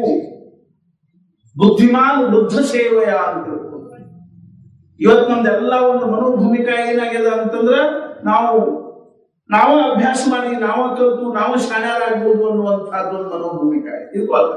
ನಾ ಯಾಕೆ ಹೇಳಿಕತ್ತೀನಿ ಅಂತ ತಿಳ್ಕೊಂಡು ಕೇಳಿದ್ರೆ ವಿಶ್ವಾಮಿತ್ರ ಆಜ್ಞೆ ಅನುಸಾರವಾಗಿ ರಾಮ ಲಕ್ಷ್ಮಣರು ಅತ್ಯಂತ ನಿರಭಿಮಾನದಿಂದ ಏನ್ ಮಾಡ್ತಾ ಇದ್ದಾರೆ ಅಂತಂದ್ರೆ ಅವ್ರ ಜೊತೆಗೆ ಹೋಗ್ತಾ ಇದ್ದಾರೆ. ಮಿಥಿಲಾ ನಗರ ಕಡೆ ಅರ್ಥಾತ್ ಮಿಥಿಲಾ ನಗರ ಕಡೆ ಹೊರಟಿದ್ದಾರೆ. 100 ಮೈಲಿನ ಪ್ರವಾಸ. ಆದ್ರೂ ಯಾವುದೇ ಪ್ರಕಾರವಾಗಿರ್ತಕ್ಕಂತಹ ಒಂದು ಆಯಾಸದ ಭಾವನೆ ಆಗಲಿ ಅಥವಾ ಆಲಸ್ಯದ ಭಾವನೆಯನ್ನಾಗಲಿ ಹೊಂದದೇ ತಮ್ಮ ಗುರುಗಳ ಜೊತೆಗೆ ಶಾಂತವಾಗಿ ಹೊರಟಿದ್ದಾರೆ. ಮಧ್ಯದಲ್ಲಿ ಒಂದು ಪ್ರದೇಶ ಎಂಥದ್ದು ಬಂತು ಅಂತಂದ್ರೆ ಅಲ್ಲಿ ಯಾವುದೇ ಪ್ರಕಾರವಾಗಿರ್ತಕ್ಕಂಥದ್ದೇನಿದೆ ಅವರ ಪಕ್ಷಿ ಸಹಿತ ಇದೆ. ನಿರ್ಜನವಾಗಿರ್ತಕ್ಕಂಥದ್ದು, ನಿರ್ಜೀವವಾಗಿರ್ತಕ್ಕಂಥದ್ದು ಒಂದು ಪ್ರದೇಶ ಬಂತು. ಆಶ್ಚರ್ಯ ಅನಿಸುವಂತಹದ್ದೇನು ಅಂದ್ರೆ ಅಲ್ಲಿ ಎಲೆಗಳ ಸಹಿತ ಹಸಿರಾಗಿರ್ತಕ್ಕಂಥ ಎಲೆಗಳಿದೆ, ಎಲ್ಲ ಶುಷ್ಕವಾಗಿರ್ತದೆ. ರಾಮ ಲಕ್ಷ್ಮಣರಿಗೆ ಆಶ್ಚರ್ಯ. ವಿಶ್ವಾಮಿತ್ರರು ಕೇಳ್ತಾ ಇದ್ದಾರೆ ಏನು ಅಂತಂದ್ರೆ ಇಲ್ಲೆಲ್ಲ ಹಿಂಗ್ಯಾಕದೆ ಇದು ಅಂತ. ಅವಾಗ ವಿಶ್ವಾಮಿತ್ರ ಹೇಳಿದ್ರು, ರಾಮ ಇದು ಒಂದು ತಪೋವನ. ಈ ತಪೋವನದ ಒಂದು ವೈಶಿಷ್ಟ್ಯ ಏನು ಅಂತ ತಿಳ್ಕೊಂಡು ಕೇಳಿದ್ರೆ ಇಲ್ಲಿ ಹಿಂದೆ ಗೌತಮ ಋಷಿಗಳು ತಪಸ್ಸನ್ನು ಮಾಡ್ತಕ್ಕಂಥ ಸಾಧ್ವಿಯಾಗಿರ್ತಕ್ಕಂಥ ಅಹಲ್ಯೆ ನಿರಂತರವಾಗಿ ಅವರು ಸೇವಾ ಶುಶ್ರೂಷೆಗಳನ್ನು ಮಾಡಿಕೊಂಡಿದ್ರು. ನಮ್ಮೊಂದು ಸಾಮಾನ್ಯವಾಗಿರ್ತಕ್ಕಂಥ ಕಲ್ಪನಾ ಏನದ ಅಂತ ತಿಳ್ಕೊಂಡು ಕೇಳಿದ್ರೆ ವ್ಯಾವಹಾರಿಕವಾಗಿ ಆಗಲಿ ಲೌಕಿಕವಾಗಿ ಆಗಲಿ ಬಹಳ ಉಚ್ಚ ಮಟ್ಟದಲ್ಲಿ ಇರ್ತಕ್ಕಂಥವ್ರು ಅಂತಃಕರಣದಿಂದ ಹಂಗ ಇರ್ತಾರೆ ಅಂತ ತಿಳ್ಕೊಂಡು ನಮ್ಗೆ ಅನಿಸ್ತಿದ್ದ ತಪ್ಪು ಕಲ್ಪನಾ. ಶ್ರೀಮಂತರಿರಬಹುದು ಆದ್ರೆ ಸದ್ಗುಣಿಗಳಿರ್ತಾರೆ ಅಂತ ತಿಳ್ಕೊಂಡು ಹೇಳಿದ್ದಾರೆ. ವಿದ್ಯಾವಂತರಿರಬಹುದು ಆದ್ರೆ ಸದ್ಗುಣಿಗಳಿರ್ತಾರೆ ಅಂತ ತಿಳ್ಕೊಂಡು ಹೇಳಿಕ್ಕಾಗಲ್ಲ. ಹೆಂಗೋ ಹಂಗೇನಂದ್ರೆ ದೇವತೆಗಳಲ್ಲಿಯೂ ಸಹಿತ ಕ್ಷುದ್ಧ ಭಾವನೆಗಳಲ್ಲಿ ಅಹಲ್ಯೆಯ ಸೌಂದರ್ಯದಿಂದ ಇಂದ್ರ ಏನಾಗಿಬಿಟ್ಟಿದ್ದ ಅಂದ್ರೆ ಮುಗ್ಧ ಆಗಿಬಿಟ್ಟು ಮೋಹಿತ ಆಗಿಬಿಟ್ಟಿದ್ದ. ಮನಸ್ಸು ಅಸ್ವಸ್ಥವಾಗಿ ಅಹಲ್ಯೆಯಲ್ಲೇ ಅತ್ಯಂತ ಆಸಕ್ತನಾಗಿರ್ತಕ್ಕಂಥವನಾಗಿ ಅವನೇನ್ ಮಾಡಿದ ಅಂತಂದ್ರೆ ಗೌತಮ ಋಷಿಗಳನ್ನ ವಂಚಿಸಿ ಅಹಲ್ಯೆ ಒಂದು ಉಪಭೋಗ ಮಾಡಿದ. ಅದನ್ನ ಗೌತಮ ಋಷಿಗಳ ಶಾಪ ಕೊಟ್ರೆ ಏನು ಅಂದ್ರೆ ಇಂದ್ರನಿಗೆ ನೀನೇನಾಗುವ ಅಂದ್ರ ಸಹಸ್ರ ಭಗ ಆಗುವಂತ ಶಾಪ. ಅದೊಂದು ಸಹಸ್ರಾಕ್ಷ ಅಂತ ತಿಳ್ಕೊಂಡ ಅದರ ಒಂದು ಕೋಪದಲ್ಲಿ ಅವ್ರು ಏನ್ ಮಾಡಿದ್ರು ಅಂದ್ರೆ ಖರೆ ಅಂದ್ರೂ ಅಹಲ್ಯ ಅಂದೇನು ಅಪರಾಧ ಇರ್ತದೆ. ಸ್ವಾಭಾವಿಕವಾಗಿ ಗೌತಮ ಋಷಿ ಅನ್ನುವಂತಹ ಭಾವದಲ್ಲೇನೆ ಅವಳು ಅವರನ್ನು ಸೇವಿಸಲಿಕ್ಕೆ ಸಿದ್ಧವಾಗಿರ್ತಾರೆ ಹೊರತು ಅವನು ಇಂದ್ರ ಅನ್ನುವಂತಹ ಕಲ್ಪನಾ ಅವಳಿಗಿದೆ. ಆದ್ರೆ ಗೌತಮ ಋಷಿಗಳಿಗೆ ಏನಾಗಲಿಲ್ಲ ಅಂದ್ರೆ ಸಹನ ಆಗಲಿಲ್ಲ. ಅದನ್ನ ಶಾಪ ಕೊಟ್ರೆ ಏನು ಅಂತಂದ್ರೆ ನೀನು ಶಿಲೆ ಆಗುವಂತ ಶಾಪ ಕೊಟ್ಟು ಅಲ್ಲಿಂದ ಹೋಗಿಬಿಟ್ರು. ಆ ಶಾಪಗ್ರಸ್ತರಾಗಿರ್ತಕ್ಕಂಥ ಅಹಲ್ಯೆ ಅಲ್ಲಿ ಶಿಲಾಗಿ ನಿಂತುಕೊಂಡಿದ್ರು. ರಾಮ ಲಕ್ಷ್ಮಣರು ಹೋಗ್ತಾ ಇರುವಾಗ ವಿಶ್ವಾಮಿತ್ರರು ಆ ಚರಿತ್ರೆಯನ್ನೆಲ್ಲ ಹೇಳಿದ್ರು. ರಾಮನಿಗೆ ಬಹಳ ದುಃಖ. ಎಂಥ ಇದು, ಇದನ್ನ ನ್ಯಾಯ ಅನ್ಬೇಕು, ಅನ್ಯಾಯ ಅನ್ಬೇಕು, ಯೋಗ್ಯ ಅನ್ಬೇಕು, ಅಯೋಗ್ಯ ಅನ್ಬೇಕು, ಧರ್ಮ ಅನ್ಬೇಕು, ಅಧರ್ಮ ಅನ್ಬೇಕು, ಯಾವುದೂ ತಿಳಿದಂತೆ ಇರುವಂತಹ ಪರಿಸ್ಥಿತಿಯೊಳಗೆ ಒಂದಕ್ಕೆ ಮುಖ್ಯವಾಗಿರ್ತಕ್ಕಂಥ ಉಪಾಯ ಏನಿತ್ತು ಅಂತ ತಿಳ್ಕೊಂಡು ಕೇಳಿದ್ರೆ ಆ ಶಾಪಕ್ಕೊಂದು ಉಶಾಪ ಇತ್ತು. ಏನು ಅಂತಂದ್ರೆ ಅವಾಗ ಅಹಲ್ಯ ಪ್ರಾರ್ಥನಾ ಮಾಡಿಕೊಂಡ ಗೌತಮ ಋಷಿಗಳಿಗೆ ನೀವು ಶಾಪ ಕೊಟ್ಟರೆ ಏನು ಹೋಗ್ತದೆ. ಆದ್ರೆ ಈ ಶಾಪದ ಒಂದು ಅವಧಿ ಎಲ್ಲಿವರೆಗೆ? ಅವಾಗ ಗೌತಮ ಋಷಿಗಳು ಹೇಳಿದ್ರಲ್ಲ ಏನು ಅಂತಂದ್ರೆ ಮುಂದೆ ತ್ರೇತಾಯುಗದಲ್ಲಿ ಭಗವಂತ ಶ್ರೀರಾಮನ ರೂಪದಲ್ಲಿ ಅವತಾರ ಸಹಸ್ರಾರು ವರ್ಷಗಳ ನಂತರ ಅವತಾರ ಬಂದಿರತಕ್ಕಂಥ ಆ ರಾಮನ ದಿವ್ಯವಾಗಿರ್ತಕ್ಕಂಥ ಚರಣ ರಜದ ಸ್ಪರ್ಶ ಆಯಿತು ಅಂತಂದ್ರೆ ನೀನು ಉದ್ಧಾರ. ಇವತ್ತಿನ ತನಕಾನು ರಾಮನನ್ನು ನಾವು ಏನಂತ ಕರ್ಕೊಂಡು ಬಂದ್ವಿ ಅಂದ್ರೆ ದಾಶರಥಿ ಅಂದಿವಿ, ರಾಮ ಅಂದಿವಿ, ರಘುನಂದನ ಅಂದಿವಿ, ಕೌಶಲ್ಯಾನಂದನ ಅಂತ ತಿಳ್ಕೊಂಡು ನಾವು ಕರೆದ್ವಿ. ಆದ್ರೆ ಇವತ್ತು ರಾಮನಿಗೆ ಒಂದು ಹೊಸ ಹೆಸರು ಬರ್ತಾ ಇದೆ. ವಸಿಷ್ಠರು ರಾಮನಿಗೆ ಏನು ಹೇಳಿದ್ರು ಅರ್ಥಾತ್ ಏನು ಅಂತಂದ್ರೆ ನೀನು ಸೇತು ಇದ್ದಂಗಿದ್ದೀಪ, ಎರಡು ಅತಿಥಿಗಳನ್ನು ಜೋಡಿಸ್ತಕ್ಕಂಥ ಇದ್ದಿ ಅಂತ ತಿಳ್ಕೊಂಡು ನಾವೇನು ಹೇಳಿದ್ವು. ರಾಮನ ಚರಿತ್ರೆಯಲ್ಲಿ ಅದು ಅದ್ಭುತವಾಗಿರ್ತಕ್ಕಂತಹ ಗುಣ. ಯಾವ ಎರಡು ಅತಿಥಿಗಳನ್ನು ಜೋಡಿಸಿದ ಅಂತ ತಿಳ್ಕೊಂಡು ಕೇಳಿದ್ರೆ ಮೊದಲನೇದಾಗಿ ಯಾವುದನ್ನು ಜೋಡಿಸಿದ ಅಂದ್ರೆ ವಸಿಷ್ಠ ವಿಶ್ವಾಮಿತ್ರರನ್ನು ಜೋಡಿಸಿದ. ಇವೆರಡು ಅತೀತ ಆಗಿದ್ದು ಇವೆ. ಎರಡನೇದಾಗಿ ತನ್ನ ಇಬ್ಬರು ಮಾತೆಯರನ್ನು ಜೋಡಿಸಿದ. ಯಾರ್ಯಾರನ್ನು ಜೋಡಿಸಿದ ಅಂತಂದ್ರೆ ಕೌಶಲ್ಯ ಮತ್ತು ಕೈಕೇಯರನ್ನು ಜೋಡಿಸಿದ. ಆಮೇಲೆ ಮೂರನೇದಾಗಿ ಸುಗ್ರೀವ ಮತ್ತು ಅಂಗದರನ್ನು ಜೋಡಿಸಿದ. ನಾಲ್ಕನೇದಾಗಿ ವಿಭೀಷಣ ಮತ್ತು ಲಕ್ಷ್ಮಣರನ್ನು ಜೋಡಿಸಿದ. ಆ ಸಂದರ್ಭದನ್ನ ಹೇಳ್ತಾನೆ. ತನ್ನ ಆಯುಷ್ಯ ತುಂಬಾ ಭಗವಂತ ಏನ್ ಮಾಡಿದ ಅಂದ್ರೆ ಜೋಡಿಸ್ತಕ್ಕಂಥದ್ದನ್ನ ಮಾಡಿದ, ವಿಘಟನೆ ಮಾಡ್ತಕ್ಕಂಥದ್ದನ್ನು ಮಾಡಿದ. ನಮ್ಮೂರು ಉದಾಹರಣೆ ಹೇಳ್ತೇನೆ. ನಮ್ಮೂರಲ್ಲಿ ಒಂದು ವಿಠೋಬದೇವ್ರ ಗುಡಿ ಅದ. ನಾವು ಸಂಜೆ ಮಲ್ಕೊಳ್ಳಿಕ್ ಹೋಗ್ತಿದ್ವಿ. ಅನೇಕ ಜನರು ಮಲ್ಕೊಳ್ಳಿಕ್ ಬರ್ಬೇಕು, ಒಬ್ಬರು ನಮ್ಮನಿ ಮಾತಾಡ್ತಿರ್ಬೇಕು, ಹರಟಿ ಹೊಡ್ತಿರ್ಬೇಕು, ನಮ್ಮನ್ನು ಹುಚ್ಚರ ಆಸ್ಪತ್ರೆ ಇದ್ದಂಗೆ ಇರ್ತದೆ. ಅಲ್ಲೇ ಚಿದಂಬರ ಭಟ್ರು, ಬಾಳಂ ಭಟ್ರು ಅಂತ ಇಬ್ರು ಅಣ್ಣ ತಮ್ಮ. ಮಾತು ಹರಟಿ, ಒಬ್ಬೊಬ್ಬರಿಗೆ ಹರಟಿ ವ್ಯಸನ ಭಾಳ. ಸಹಜವಾಗಿ ಮಾತು ಹೊರಟು ಏನಂತ ಕೇಳಿದ್ರು ಅಂತಂದ್ರ ಒಬ್ರು ಏನಂದ್ರು, ಚಿದಂಬರ ಭಟ್ರು ಏನಂದ್ರು, ಬಾಳಂ ಭಟ್ಟ ಬಿಜಾಪುರ ಗೋಲ್ ಗುಂಟಕ್ಕೆ ಸುಳ್ಳಿ ಅಷ್ಟು ಹತ್ತಲ್ಲ. ಬಾಳಂ ಭಟ್ರು ಏನಂದ್ರು, ಒಂದು 100 ಚೀಲ ಸುಳ್ಳು ಹತ್ಬೋದು. ಇವ್ರೇನಂದ್ರು, ಒಂದು 100 ಚೀಲ ಎದಕ್ಕೆ ಹತ್ತಿತ್ತು, ಒಂದು 1000 ಚೀಲ ಆದ್ರೂ ಬೇಕು ಅಂತ, ಒಂದು 500 ಚೀಲ ಆದ್ರೂ ಬೇಕು. 500 ಚೀಲ ಏನ್ ಮಾಡ್ತಿ, ಇಡೀ ಬಿಜಾಪುರ ಖರ್ಚಾಗುತ್ತೇನ, ಒಂದು 100 ಚೀಲ ರಗಡ ಅಂತೀವಿ. ಕೊನೆಗೆ ಜಗಳ ಎಲ್ಲಿ ತನಕ ಹೋತು ಅಂತ ತಿಳ್ಕೊಂಡು ಕೇಳಿದ್ರೆ ಬೆಳಗಾಗುದ್ರ ಇಬ್ರು ಬೇರೆ. ಇವ್ರ ಮನೆ ಅಡಿಗೆ ಮನೆ ಬೇರೆ ಅಥವಾ ಅವ್ರ ಅಡಿಗೆ ಮನೆ ಬೇರೆ, ಬೋರ್ಡು ಕಚೇರಿ ಅದು ಅದ್ರ ಮೇಲೆ. ಆಮೇಲೆ ಅರ್ಥಾತ್ ಮನುಷ್ಯನ ಸ್ವಭಾವ ಹೇಳ್ತೀನಿ. ನಾ ಯಾಕೆ ಹೇಳಿರ್ತೀನಿ ಅಂದ್ರೆ ಭಗವಂತನ ಸ್ವಭಾವ ಹೇಗಿದೆ. ಇದು ನಿಜವಾಗೂ ಆದರ್ಶವಾಗಿರ್ತಕ್ಕಂಥದ್ದು. ಇಬ್ಬರನ್ನು ಜೋಡಿಸೋ ಕೆಲಸ ಮಾಡ್ಬೇಕೆ ಹೊರತು ಇಬ್ಬರನ್ನು ವಿಭಾಜನೆ ಮಾಡೋ ಕೆಲಸ ಇರ್ಬಾರ್ದು. ವಿಶ್ವಾಮಿತ್ರರು ಭಗವಂತ ಹೇಳ್ತಾ ಇದ್ದಾರೆ, ರಾಮ ಇದು ಅಹಲ್ಯೆಯ ತಪೋವನ. ನಿನಗಾಗಿ ಅವಳು ಸಹಸ್ರಾರು ವರ್ಷಗಳಿಂದ ಪ್ರತೀಕ್ಷಾ ಮಾಡ್ತಾ ಇದ್ದಾರೆ. ರಾಮನ ನಾ ಏನ್ ಮಾಡ, ನೀನು ಅಲ್ಲಿ ಕಾಣ್ತಕ್ಕಂತಹ ಶಿಲೆಗೆ ನಿನ್ನ ಪಾದಸ್ಪರ್ಶ ಮಾಡು. ನಾನು ಮಾಡುವುದಿಲ್ಲ. ರಾಮಂದ ನಾನು ಪಾದಸ್ಪರ್ಶ ಮಾಡುವುದಿಲ್ಲ.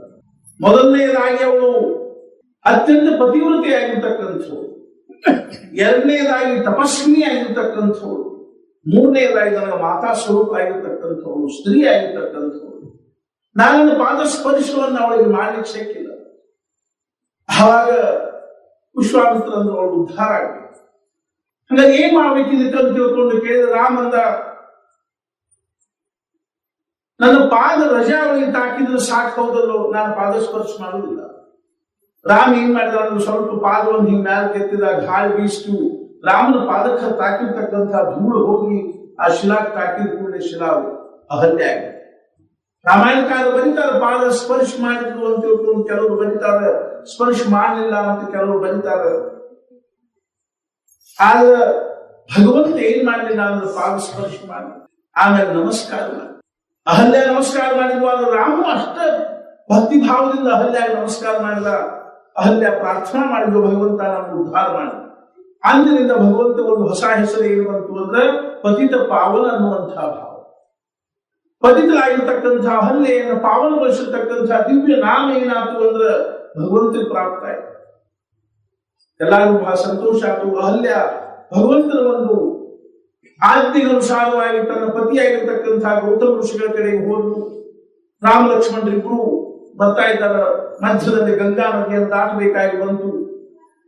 ಆವಾಗ ನೌಕೆಯಲ್ಲಿ ಕುತ್ಕೊಂಡು ಗಂಗಾ ನದಿಯನ್ನು ದಾಟಿದ್ರು. ಆವಾಗ ವಿಶ್ವಾಮಿತ್ರರಿಗೆ ರಾಮ ಲಕ್ಷ್ಮಣರು ಕೇಳ್ತಾ ಇದ್ದಲ್ಲ ಏನು ಅಂದ್ರೆ ಈ ಗಂಗಾ ಹೆಂಗ ಭೂಮಿ ಮೇಲೆ ಬಂತು. ಆವಾಗ ವಿಶ್ವಾಮಿತ್ರರು ಸಮಗ್ರವಾಗಿರ್ತಕ್ಕಂತಹ ಭಗೀರಥನ ಚರಿತ್ರೆಯನ್ನ ಈ ರಾಮ ಲಕ್ಷ್ಮಣರಿಗೆ ಹೇಳಿದ್ರು. ದಾರಿಯಲ್ಲಿ ಮಾರ್ಗಕ್ರಮಣ ಮಾಡ್ತಾ ಇರುವಾಗ ಅನೇಕ ಕಥೆಗಳನ್ನು ಹೇಳ್ತಾ ಇದ್ದಾರೆ.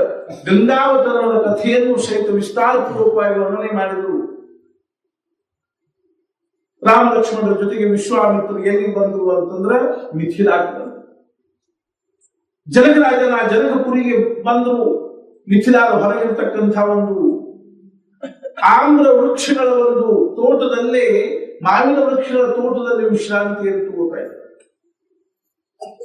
ಊರ ಹೊರಗೆ ಮಾವಿನ ವೃಕ್ಷಗಳ ತೋಟಗಳು, ಅಲ್ಲಿ ವಿಶ್ರಾಂತಿಯನ್ನು ತಗೊಂಡು ಇತ್ತ ಕಡೆಗೆ ಜನಕರಾಜನ ಅರಮನೆಯಲ್ಲಿ ಸ್ವಯಂವರದ ಸಿದ್ಧತೆ ಆಗ್ತಾ ಇದೆ. ಧನುಷ್ ಯಜ್ಞದ ಸಿದ್ಧತೆ ಆಗ್ತಾ ಇದೆ. ಜನಕರಾಜ ಅಷ್ಟು ದಿಕ್ಕಿಗೂ ಜನರನ್ನು ಇಟ್ಟಿದ್ದಾನೆ, ಸೇವಕರನ್ನು ಇಟ್ಟಿದ್ದಾನೆ. ಯಾವ್ಯಾವ ದಿಕ್ಕಿನಿಂದ ಯಾರ್ಯಾರು ಬರ್ತಾರೋ ಅವರನ್ನು ಎಲ್ಲೆಲ್ಲಿ ಇಳ್ಕೋತಾರೋ ಅವ್ರು ಯಾವ ವ್ಯವಸ್ಥೆ ಮಾಡಬೇಕು ಅನ್ನುವಂತಹ ವಿಷಯದಲ್ಲಿ ಎಲ್ಲಾ ಕಡೆಗೂ ಜನರನ್ನು ಇಟ್ಟಿದ್ದಾನೆ. ಸೇವಕರು ಬಂದು ಹೇಳ್ತಾ ಇದ್ದಾರೆ ಏನು ಅಂದ್ರೆ ವಿಶ್ವಾಮಿತ್ರರು ಆಮ್ರ ವೃಕ್ಷಗಳ ಒಂದು ಛಾಯೆಯಲ್ಲಿ ಅಥವಾ ತೋಟದಲ್ಲಿ ವಿಶ್ರಾಂತಿಯನ್ನು ತಗೋತಾ ಇದ್ದಾರೆ. ಅವ್ರ ಜೊತೆಗೆ ರಾಜಕುಮಾರ್ ಇದ್ದಾರೆ. ಜನಕರಾಜ ಅತ್ಯಂತ ಭಕ್ತಿಭಾವದಿಂದ ಸ್ವತಃ ಅಲ್ಲಿ ಹೋಗ್ತಾ ಇದ್ದಾನೆ. ಸತ್ಪುರುಷರನ್ನ ನಾವು ಎಷ್ಟು ಭಕ್ತಿಯಿಂದ ನೋಡ್ಬೇಕು, ಅವ್ರ ವಿಷಯದಲ್ಲಿ ನಾವು ಎಷ್ಟು ಭಕ್ತಿ ಭಾವವನ್ನು ತೋರಿಸಬೇಕು ಅನ್ನೋದಕ್ಕೆ ಇವೆಲ್ಲ ಉದಾಹರಣೆಗಳು. ಸ್ವತಃ ಜನಕರಾಜ ತನ್ನ ಪರಿವಾರ ಸಮೇತನಾಗಿ ಬಂದು ವಿಶ್ವಾಮಿತ್ರನ ದರ್ಶನ ತಗೋತಾ ಇದ್ದಾನೆ, ನಮಸ್ಕಾರ ಮಾಡಿದ, ಪ್ರಾರ್ಥನಾ ಮಾಡ್ತಾ ಇದ್ದಾನೆ. ಮತ್ತು ಅವನ ನಗರದಲ್ಲಿ ಬರಬೇಕು, ತಮಗ ಆವಾಸಕ್ಕಾಗಿ ಯೋಗ್ಯವಾಗಿರ್ತಕ್ಕಂಥ ಮನೆಯನ್ನು ಕೊಡ್ತಾ ಇದ್ದಂತ ಅವನ ನಿವಾಸ ಮಾಡಬೇಕು.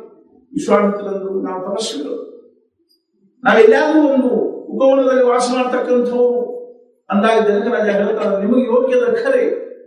ಆದ್ರೆ ಯಾವ ದಶರಥ ರಾಜನ ಸಮ್ರಾಟನ ಮಕ್ಕಳನ್ನು ನಿಮ್ಮ ಜೊತೆ ಕರ್ಕೊಂಡು ಬಂದಿದ್ದೀರೋ ಅವರು ಇಂಥ ಉಪವನದಲ್ಲಿ ಇರೋದು ಯೋಗ್ಯ ಅಲ್ಲ. ಆದ್ರಿಂದ ನಾನು ವಿನಂತಿಯನ್ನು ಮನ್ನಿಸಿ ತಾವು ಬಂದು ಒಂದು ವಿಶ್ರಾಂತಿ ಅರ್ಥಾತ್ ಏನಂದ್ರೆ ಒಂದು ಉತ್ತಮವಾಗಿರ್ತಕ್ಕಂತಹ ಒಂದು ಮನೆಯಲ್ಲಿ ವಿಶ್ರಾಂತಿಯನ್ನು ಹೊಂದಬೇಕು, ಪಡ್ಕೋಬೇಕು ಅಂತಂದಾಗ ವಿಶ್ವಾಮಿತ್ರನಿಗೆ ಯೋಗ್ಯ ರಾಮ ಲಕ್ಷ್ಮಣ ಕರ್ಕೊಂಡು ಉಪವನದಲ್ಲಿ ಇರೋದು ಉಚಿತ ಅಲ್ಲ ಅಂತ ತಿಳ್ಕೊಂಡು ಅವರು ಊರಿನಲ್ಲಿ ಬರ್ತಾ ಇದ್ದಾರೆ. ಮಿಥಿಲಾ ನಗರದಲ್ಲಿ ಬಂದು ಒಂದು ಉತ್ತಮವಾಗಿರ್ತಕ್ಕಂತಹ ಮನೆಯಲ್ಲಿ ಅವರಿಗೆ ಇಳ್ಕೊಳ್ಳಿಕ್ಕೆ ಅವಕಾಶ ಕೊಟ್ಟಿದ್ದಾರೆ.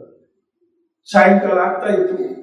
ರಾಮ ಲಕ್ಷ್ಮಣರು ತಮ್ಮ ಸಂಧ್ಯಾವಂದನಾದಿಗಳನ್ನು ಮುಗಿಸಿಕೊಂಡು ರಾತ್ರಿಯ ಉಪಹಾರವನ್ನು ಮುಗಿಸಿಕೊಂಡು ವಿಶ್ವಾಮಿತ್ರ ಪಾದ ಸೇವೆಯನ್ನು ಮಾಡ್ತಾ ಮಾಡ್ತಾ ವಿಶ್ವಾಮಿತ್ರರಿಗೆ ನಿದ್ದೆ ಬರುವಾಗ ಅವರು ಹೇಳಿದ್ರು ರಾಮ ನೀವು ಮಲ್ಕೊಂಡು.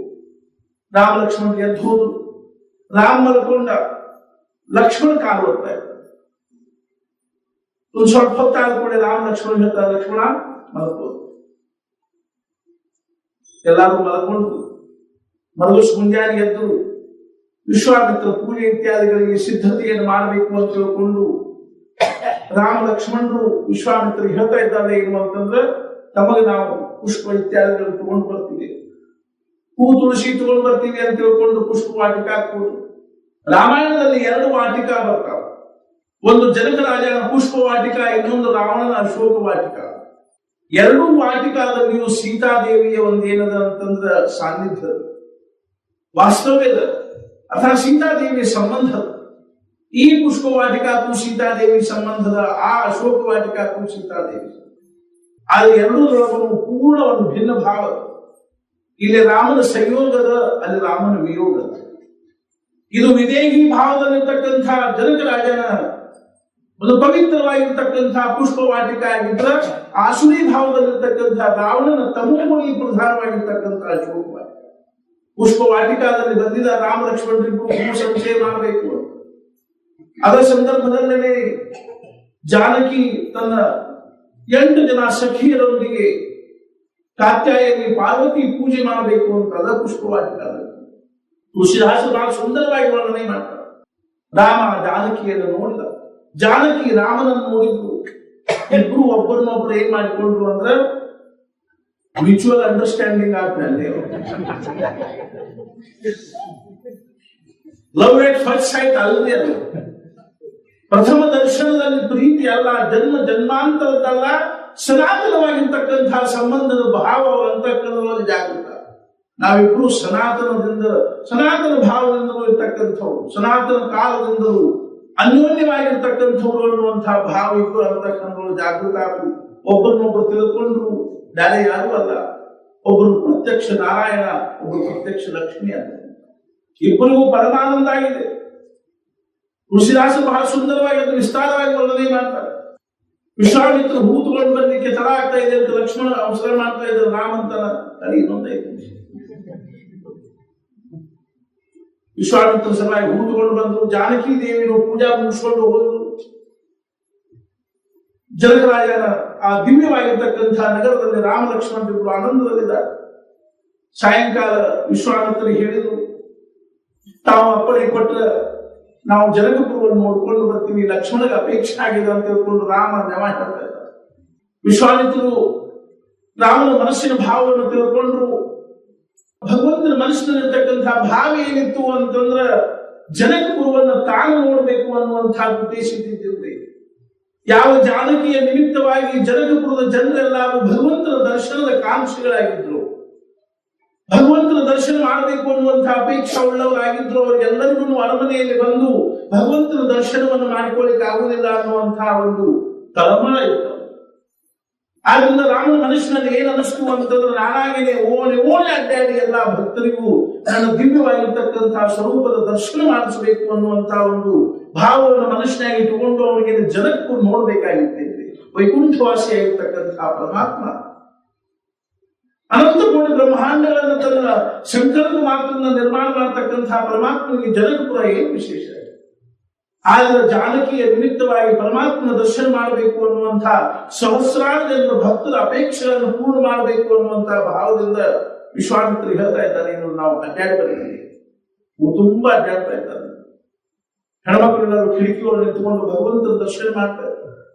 ಗಂಡಸರೆಲ್ಲರೂ ಕೆಳಗೆ ಬಂದು ರಸ್ತೆದಾಗ ನಿಂತುಕೊಂಡು ದರ್ಶನ ಮಾಡ್ತಾ ಇದ್ದಾರೆ.